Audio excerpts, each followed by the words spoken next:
Hi! Good morning, my renegades. Welcome back to Rogue Radio. My name is Sarah Jane. Today we are talking about persecution press. Let's just get right into it. I don't know why I'm so enthusiastic, but here we go.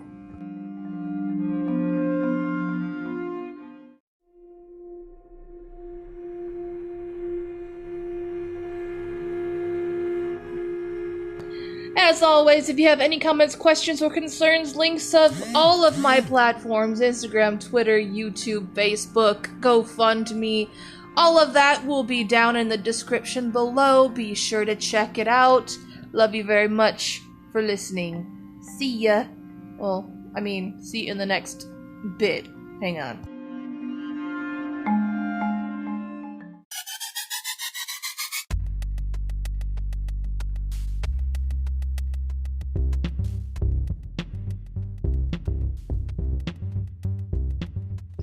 If you are at all interested in supporting Rogue Radio, if you like what we do, if you like what we are putting out for you and all the information that we give, we have a GoFundMe.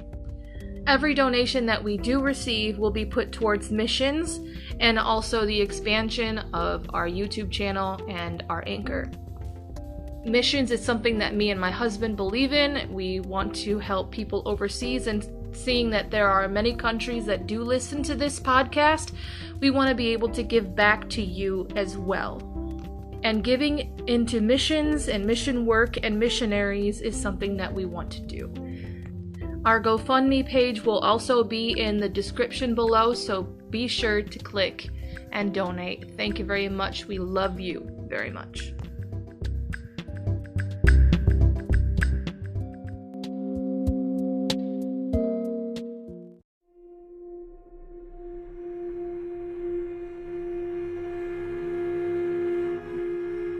For those of you who do not know what Persecution Press is, it's where I cover Christian persecution news, like violence towards Christians. This is all Christian news, and we do have 2 new countries, and I'm going to be covering Egypt because Egypt is one of our new listeners. Thank you very much for listening, Egypt. All you Egyptian listeners, I love you very much. Let's just get into some of the news that's happening there. Okay, first one is Egyptian village tensions lead to multi-family fight. So this comes from International Christian Concern, a very awesome organization. On April 11th, a fight between 3 families over land resulted in the death of one Coptic man. In Madmer village of Sohag Province, 2 Coptic men, I'm sorry if I mispronounce any of these names, forgive me. 2 Coptic men are engaged in a dispute when a Muslim man attempted to intervene and mediate the conversation. The 2 Coptic men beat the Muslim man who then gathered his family in retribution.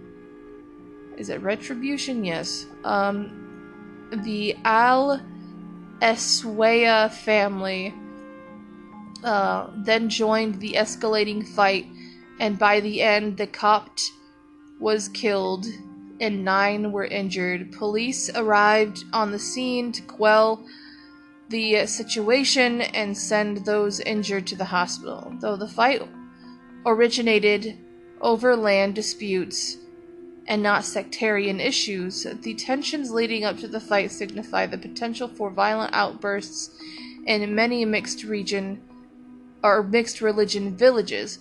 The gathering of the Muslim man's family also hints at the collective persecution Christians face in the moment, as well as the aftermath of family fights. Plus Ultra!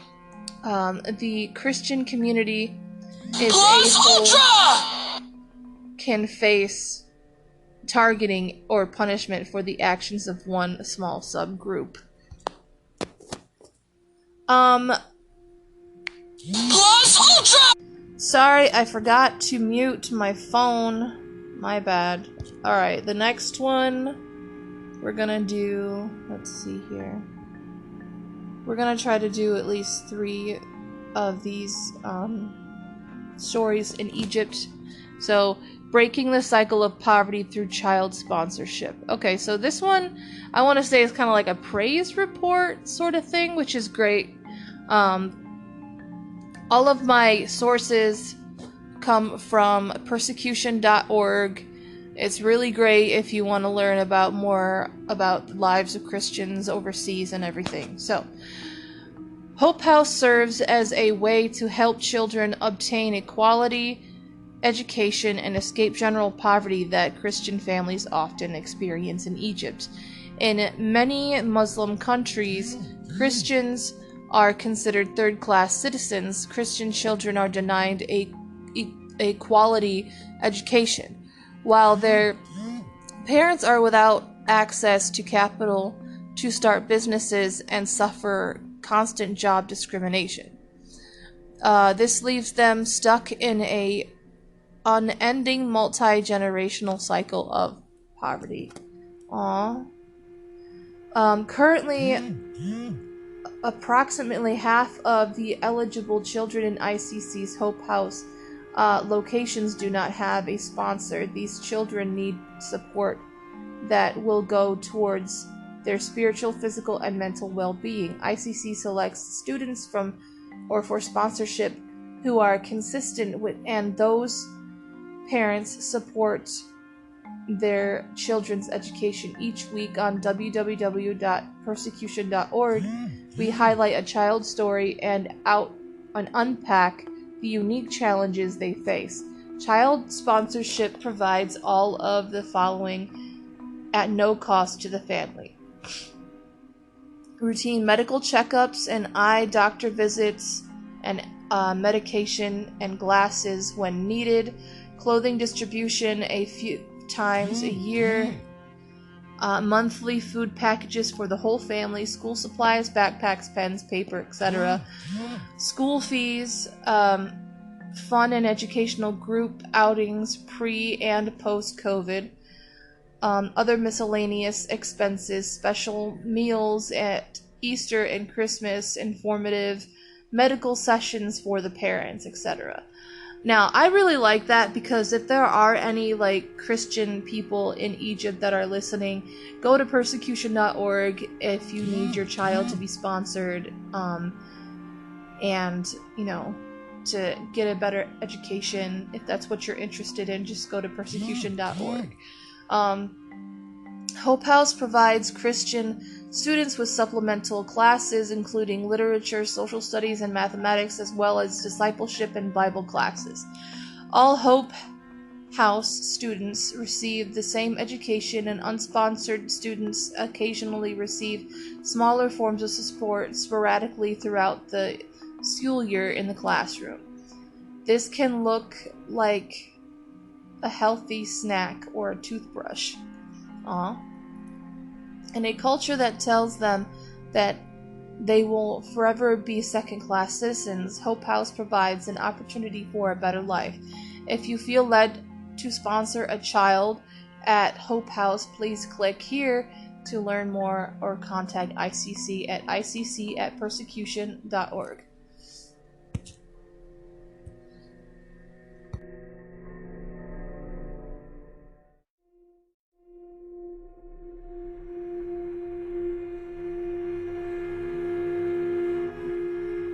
Okay, this next one is, let me see here. 7 first steps to address human rights in Egypt. A group of 5 Egyptian human rights organizations released a list of 7 first steps to address and begin making efforts against the increasing human rights violations.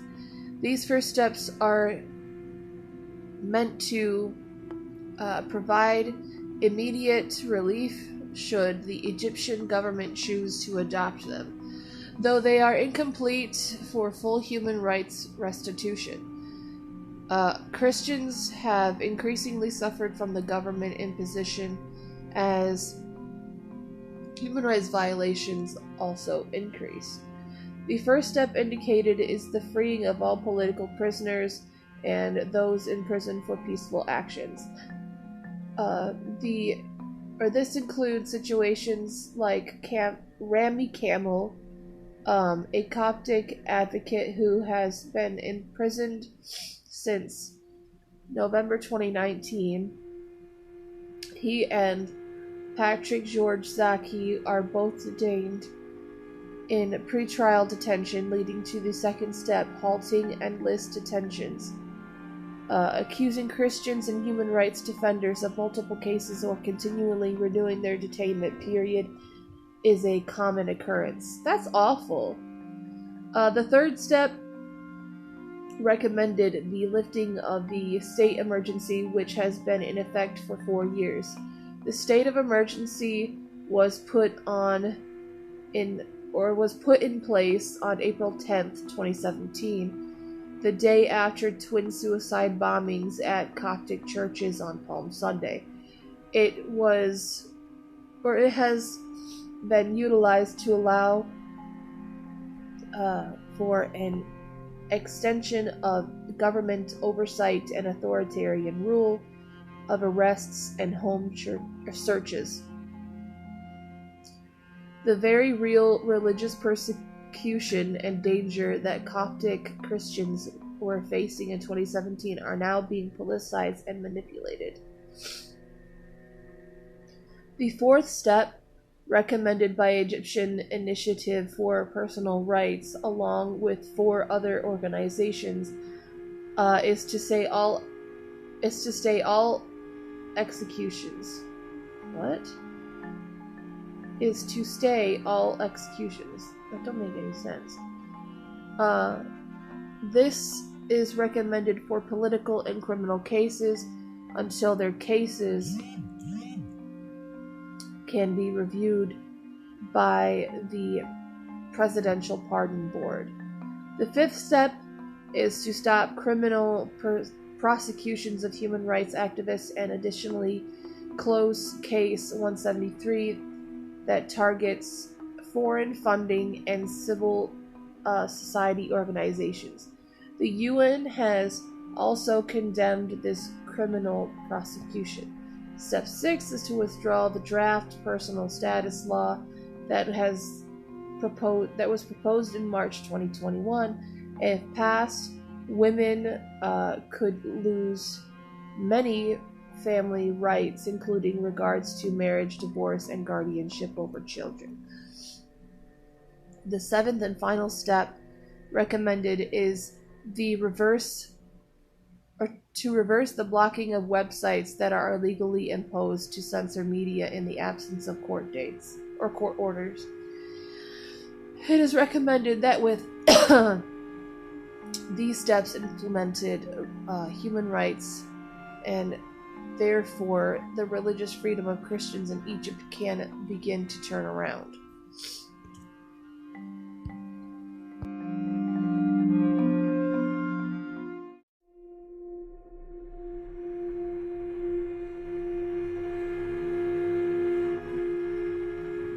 Okay, this next one is from India. India is also a listener, so thank you very much for people who are listening in India. Let's go. Anti-conversion law cripples another family in Madhya Pradesh. I don't even know if I'm saying that right, but I'm just gonna have to say it because I don't know how to pronounce things. I'm really sorry. On April 4th, 2021, Madhya Pradesh police sheltered a pastor and his family from a murderous mob of 300 Hindu radicals. According to Morningstar News, Pastor Manu Damore and his wife Asha finished the Easter evening service when 5 men began interrogating him and his family and became irritated with Pastor Manu, refused them. Later, 300 radical extremists attacked the family and 4 other couples. Some men started destroying the motorbike, and the others broke through the windows, attacking the family's home. Other men tearing off the roof to get inside. Oh my gosh. We will kill you and send your dead bodies from here, one of the Hindu extremists said. Police came in time to stop the mob from burning the house down. Police detained the family inside the police station for their safety. However, members of the mob harassed the police and filed a false first information report. The FIR claimed the pastor and his wife bribed Leela Bai to become a Christian. With no other evidence, police charged the couple under the Madhya Pradesh Freedom of Religious Ordinance 2020, now known as the Madhya Pradesh Freedom of Religion Act in 2021. The law criminalizes religious conversions by misrepresentation,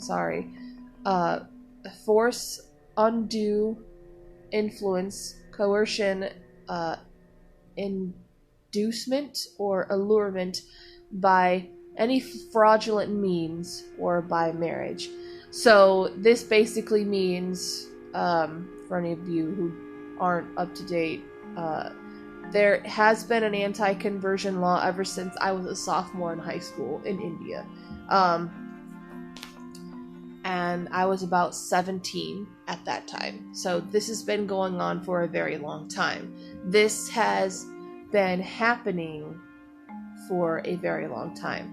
So, ever since I was 17, which was in 2007, this has been happening. The conversion law is very strict and very unfair to me anyways, because I feel like anybody who wants to become a Christian should choose to do so, and if they need help with that shouldn't be the government's business. But yeah, Pastor Manu and his wife are not aware of the claims against them nor informed of the charges until brought before the magistrate.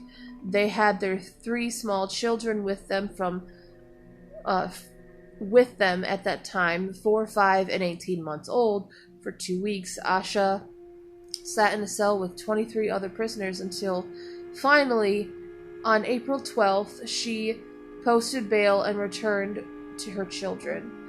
The Session Court, Morning Star News said, refused bail for Pastor Manu and will assign him a new lawyer. The Christian community does not trust the police to protect them, believing that the police will side with the Hindu extremists to avoid conflict. The problem is with this story is that they went there to protect Pastor Manu and his children and his wife. They took him to the police station. They helped him out, like, hey, you're going to stay here until things die down. But the minute they put in a false report, that's when the police turned on them. Like, I understand that the conversion law is a law. That's something that you cannot do in India, is to convert anybody. Even if, I don't know. I just feel like that's very, very biased. It's just, it doesn't rub me the right way, because of course there are going to be people who choose to be Christians, and if they need help with that, to accept Jesus in their heart, that should be a thing with them if they choose to let somebody help them. So I don't like that. It's like incriminating Christians just because they help people get to Jesus. But this has been happening for years. This is not this isn't new. This is just an echo of what's been happening ever since I found out about it.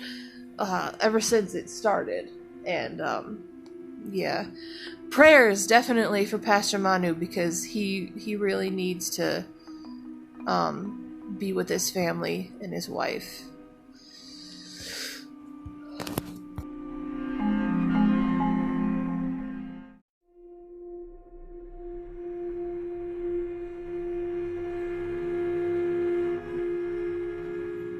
Okay, this next one is TMC wins West Bengal 213-77 against BJP. The recently concluded elections, the recently concluded elections in West Bengal came out recently saying people hate the politics of communal hatred and polarization. The Trinamool Congress, or the TMC, received a large mandate, winning 213 seats out of 294, defeating poll predictions. The TMC beat the Hindu Nationalist Party in Bharatiya Janata Party, or the BJP, which has historically held most of India. Prime Minister Modi and Minister of the Home Affairs in Gira Mantri and Uttar Pradesh Chief Minister Yogi Adityanath held repeated rallies across West Bengal and other states with polarizing rhetoric and religious grounds. The victory of the TMC in West Bengal is remarkable. Critics say that the BJP scheduled the 8-phase election process to happen in the middle of the pandemic to discourage voters from leaving their homes. However, citizens in different religious backgrounds in West Bengal voted to reject political hatred because of religious and cultural differences. Politically influential BJP members threaten and insult TMC leader Mamata Banerjee. Citizens of India and leader Banerjee are holding BJP members, Prime Minister Modi, Home Minister Mantri, and UT Chief Minister Adityanath accountable for India's third wave of COVID-19, directly correlated to the number of people who attended the rallies.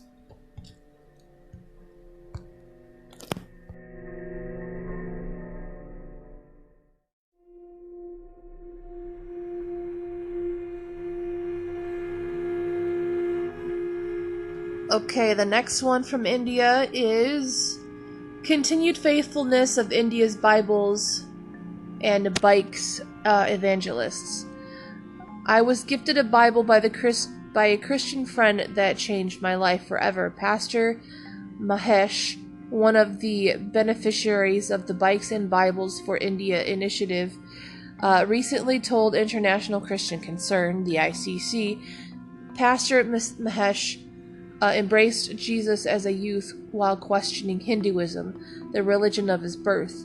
Soon, Pastor Mahesh discovered he had a passion for spreading the truth he found as a church planter.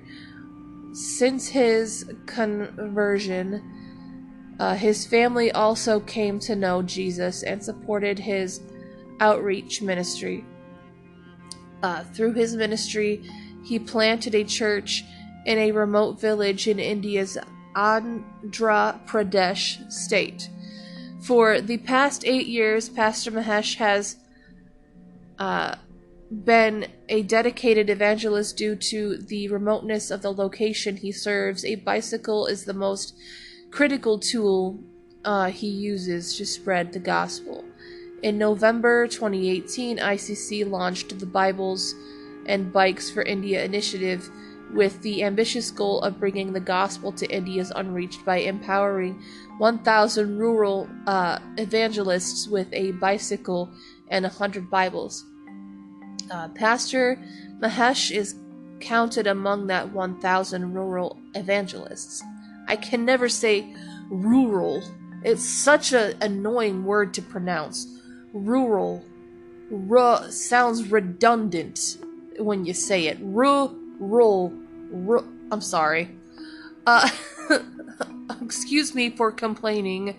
I know the power of the scripture, and I am witnessing as more people are joining my church.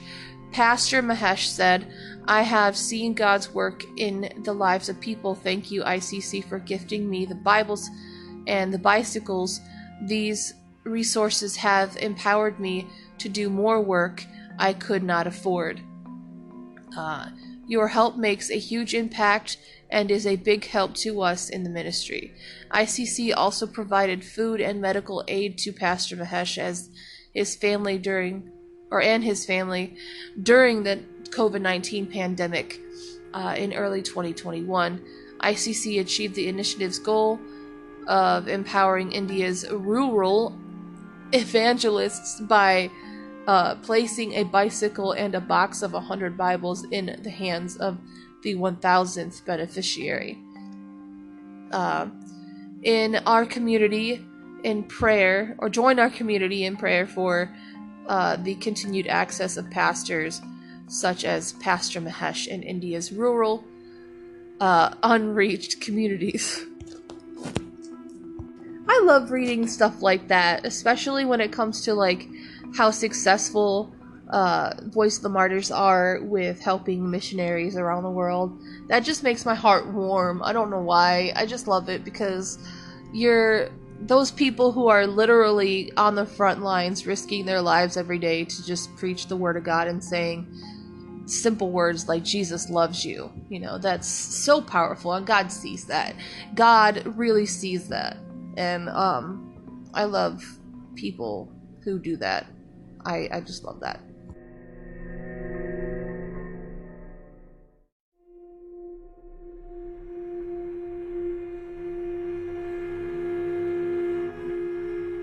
Cue the break.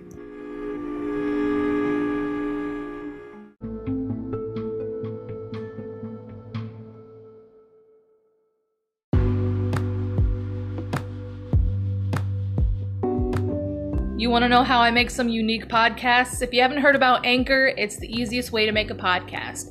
For one, it's free. There are creation tools that allow you to record and edit your podcast right from your phone or computer, and they're easy to use. Anker will distribute your podcast for free so that it can be heard on Spotify, Apple Podcasts, and many more. And you can make money from your podcast with no minimum listenership. It is everything you need to make a podcast in one place. Download your free Anker app or go to anchor.fm to get started. It's really fun. Come and join the Renegade family, all right?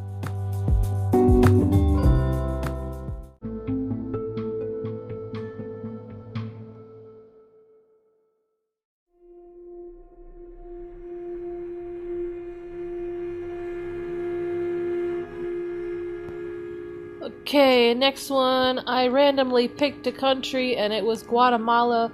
So, here we go. Organized crime making life worse for Christians in Latin America. ICC note. Though Latin America is widely known as being a region with one of the greatest populations of Christians, life is gradually becoming more difficult for those who claim Christianity. After a 3-year hiatus, Mexico has joined Colombia on Open Doors World Watch list, with 3 other countries just past the threshold of the top 50. Organized corruption and tribal antagonism have been the main forces credited to the rise in the persecution in the region. By Dennis Pastor. This is from World Watch Monitor. This is from Colombia, actually. But it was a generalized article that I'm talking about, so it does include Guatemala, I guess. About 1/4 of the world's Christians live in Latin America, and apart from in Colombia, most have enjoyed wide freedom to live out their faith. Christian life in Latin America is getting a bit more difficult, however, according to Open Doors International, creator of the World Watch list. I had to make room for my husband. Hi, babe. Say hi. Oh. Okay. The annual list ranks the 50 countries where Life as a Christian is currently most difficult. After a 3-year absence, Mexico is on the list again, joining Colombia. 3 more countries, Venezuela, Cuba, and Bolivia, are among a handful of persecution watch countries just outside the top 50. Dennis Pastor, Latin America analyst for the World Watch List team, tackles 6 questions about the church under pressure in America, or Latin America. What does the pressure look like? In a word, complex due to the social exclusion experienced by most people, combined with generally weak security. Christians seen by criminal organizations as a threat are especially affected by violence. There are 2 main engines of persecution: organized corruption, underperforming governments, lack of rule law, endemic corruption, and criminal organizations operating with impunity.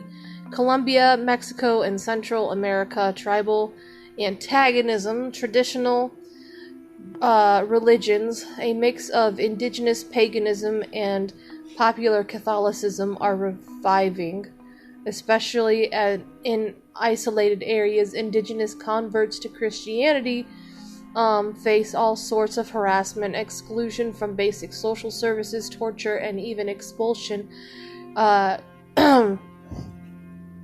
Colombia, Mexico, Guatemala, and Bolivia. 3 other less powerful engines are at work. Communist oppression still very present in different forms. Cuba, Venezuela, Nicaragua, and Bolivia. Secular intolerance aided by the erosion of understanding about the role religion, personal and organized, plays in public life.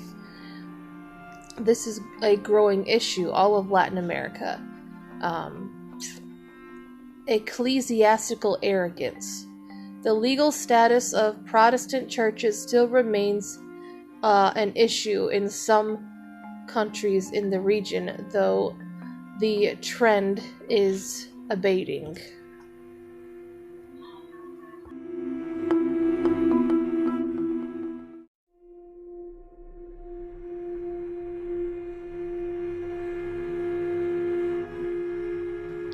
Anyway, that is all we have for today on Persecution Press. I will see you in the trenches next time. Thank you very much for listening.